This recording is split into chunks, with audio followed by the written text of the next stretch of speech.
Please subscribe to Face TV Africa and turn the notification on. Face TV Africa, ẹ jọ̀ọ́ subscribe, hete.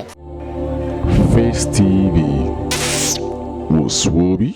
Mo ṣe ń gbé àwọn wèrè kan láti bí ìdẹ́ lọ́rí ọgbọ́n máa sọ pé orí bẹ́ẹ̀ni kẹ́kẹ́ ọba tó mo máa ń to fóònù wọ́n tẹ fóònù yìí èmi mo lè dírẹ́sì èèyàn márùn àwọn mẹ́jọ la ní mọ́tò wọ́n ò ọlọ́run yóò dá fún mi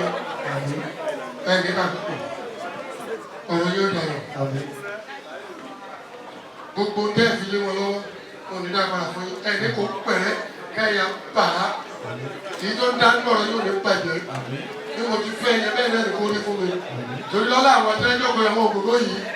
wọ́n mọ̀ sí ayé tiwọn náà o wọ́n sì tún ṣe é báyìí wọn ò sì tí ì kú síbẹ̀ o gbọ́n ní mo sọ kẹ́ ẹ tó dé mo ní èèyàn mẹ́ta lọ́nà da ẹni tó mọ̀ tí ọmọ kò mọ̀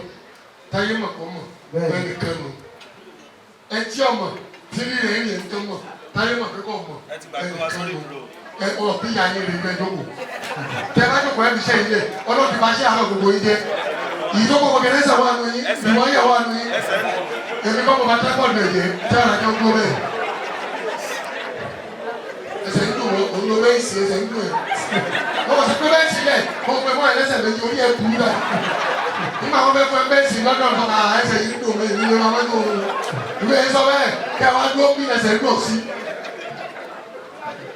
ọlọ́run pa yín láṣẹ gbogbo yín tọ́lọ́ ń ṣòwò ní ayé yín mélòó ló yín ní kírun dání lọ ṣọ́ọ̀ṣì ló yín ìwọ lórí ìwọ lọ ṣọ́ọ̀ṣì tó lọ ní ọgbà ṣọ́ọ̀ṣì tó lọ lọ́gbà wọ́n padà lọ ṣẹ́ẹ̀sì pẹ̀ wọ́n lọ́mọ bí ìní o ní àpájọ kẹsàrì ìta omi wòlíì wọn ní èrè ọmọ ìyá wà sí ní ẹkú èmi náà ní ìgbèrègbèrè débẹ̀ àṣírí ẹgbẹ́ náà ni wọ́n wá sí wọlé ní tù. Bàbá gbogbo àwọn ẹni ṣẹlẹ̀ ayé ọ.